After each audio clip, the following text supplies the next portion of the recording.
आदरणीय आपले सर्वांचे दादा अजित दादा हे आपल्यात नाही ही कल्पना कोणीच करू शकत नाही असे त्या दादांच्या प्रति अभिवादन व्यक्त करतो। आपले जुन्नर तालुक्यातले सर्वांचेच लाडके नेते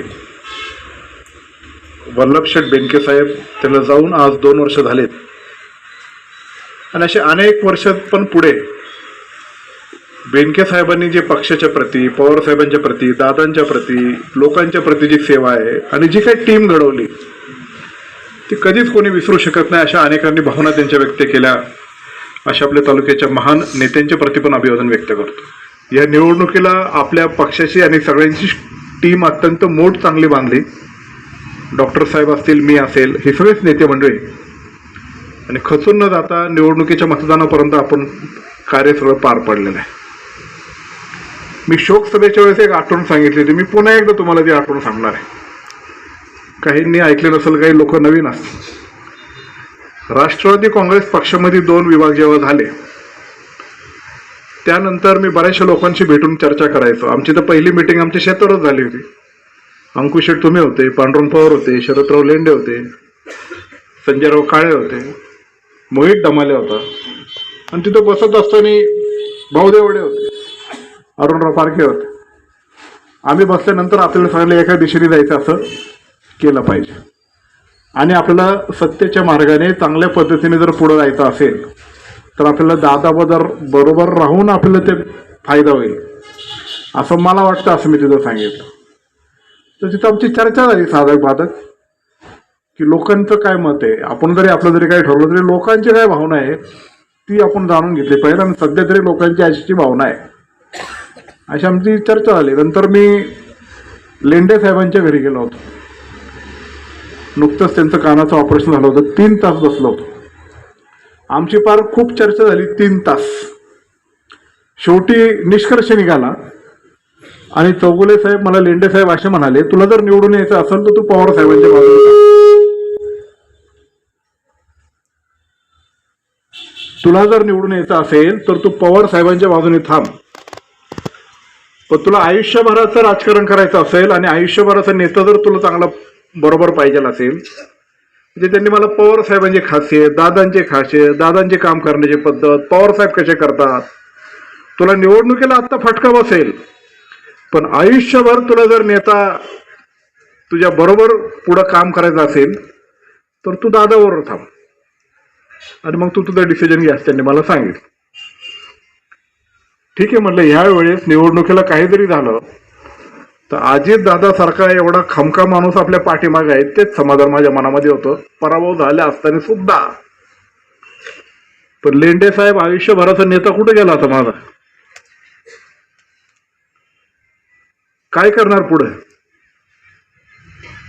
हा प्रश्न माझ्यासारख्या अनेकांच्या मनामध्ये पोचतो। आणि पुढे जात असताना एवढा ताकदीचा नेता ज्यांच्या जीवावर आपण सगळ्या गोष्टी करत होतो तो जर आपल्यामध्ये नसला तर पुन्हा एकदा सुरुवातीपासून शून्यापासून वल्लभशेठ बेनके साहेबांचा 2दा पराभव झाल्यानंतर जेव्हा सगळे एकत्र आले पुढे गेले तशीच परिस्थिती आता परत निर्माण झालेली आहे। सगळेजण म्हणतात की आपल्याला परत पुढे केलं पाहिजे, एकत्र केलं पाहिजे, 2029ला अतुलला आमदार केला पाहिजे। मला पुन्हा एकदा सगळ्यांना सांगणं आहे की मीच आमदार व्हावा अशी माझी इच्छा नाही, पण बाबांनो सगळ्यांना विनंती आहे, एकमेकाचा सगळ्यांचा स्वार्थ बाजूला ठेवा, पण आमदार राष्ट्रवादी काँग्रेस पक्ष आणि आता जे उद्धव बाळासाहेब ठाकरे पक्ष एकत्र आले त्यांचंच करा, मग कोणीही करा आणि सर्वांमध्ये आपण एकत्रित मिळून निर्णय घेऊ आणि ज्यांना ज्यांना व्हायचं असेल किंवा आपण काही वावगं समजत नाही पण तशा पद्धतीने वाटचाल आपल्याला केली गेली पाहिजे। नाहीतर काय होतं, आपण अनेक निवडणुका बघतो, ठीक आहे, विधानसभेला जे घडलं मी काय दोष देत नाही कोणाला, माझा वैयक्तिकरित्या माझा जरी पराभव झाला असेल तर कुठल्याच व्यक्तीशी माझा रोष नाहीये। बरीच जण निवडणूक झाल्यानंतर काहींचे मला फोन आले होते, म्हणजे पलीकडे गेल्यांचे नाही, आपले शुभचिंतकचे, झाले निवडणूक झाला असं, हाय चांगला आहे, झालं असं काय करायचं, पण आता जुळून घ्या, काय करायचं मला तुम्हाला सांगायला विचारायचं।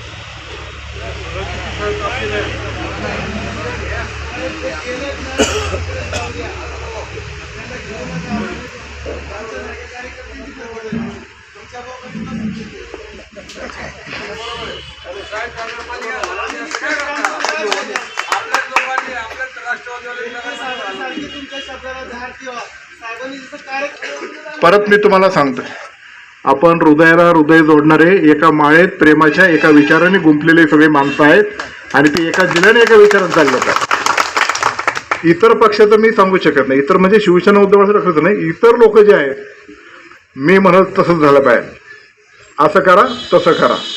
आपल्या पक्षाची लोकशाही पद्धतीची शिकवण आहे. यशवंतराव चव्हाण, पवारसाहेब, अजितदादा हे आपली संघटना आहे. आपलं एकत्र ठरलं असं करायचं. शिवसेना उद्धव बाळासाहेब ठाकरेच्या मान्यवरांनी सांगितलं ना आम्ही तुमच्यावर राहणार, पण ठीक आहे ना, वरती काय घडामोडी झाली जुन्नरमध्ये आपण एकत्र राहायचं. मग एकत्र राहत असताना आपला विचार असं पुढे जात असताना मला तुम्हाला एक आवर्जून आता इथंच गोष्ट सांगायची आहे.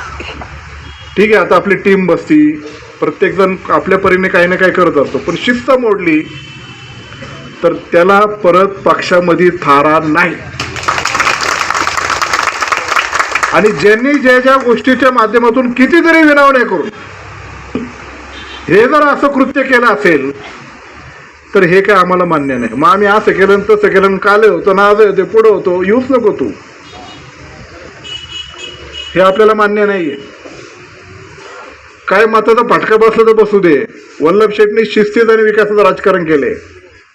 ठीक आहे, समजून उमजून घेऊन सगळ्यांपेक्षा लहान आहे, सगळ्यांना सांगणार मी असं आहे, तुमच्यापेक्षा मोठा आहे, तुम्हाला सूचना करतो, पण हे न्यायचं कोणी पुढं. आणि नेत असताना तुम्ही जर माझं ऐकत नसल किंवा ज्या शिस्तीने, मी अन्याय करणार नाही कोणाला, अन्याय केला तर बोला, पण ज्या शिस्तीने आपला पक्ष पुढे न्यायचा असेल त्याच्यातून एक जरी व्यक्ती अशा पद्धतीने गोष्टी करत असेल, माझ्या मनासारखं नाही झालं तर मी असं करीन तसं करेन, लूज स्टॉक जर बाहेर केलं माझ्या कांद्यावर आलं त्याच्याला जागेवरच वाद आणल्याशिवाय राहणार नाही मी. असं चालणार नाही. शिस्त म्हणजे शिस्तीनेच केलं पाहिजे. ठीक आहे, वाटतं ना काय बोलावं मला येऊन सांगा, इकडे तिकडे बोलायचं नाही, असं केलं नाही, हे नाही केलं ते नाही केलं,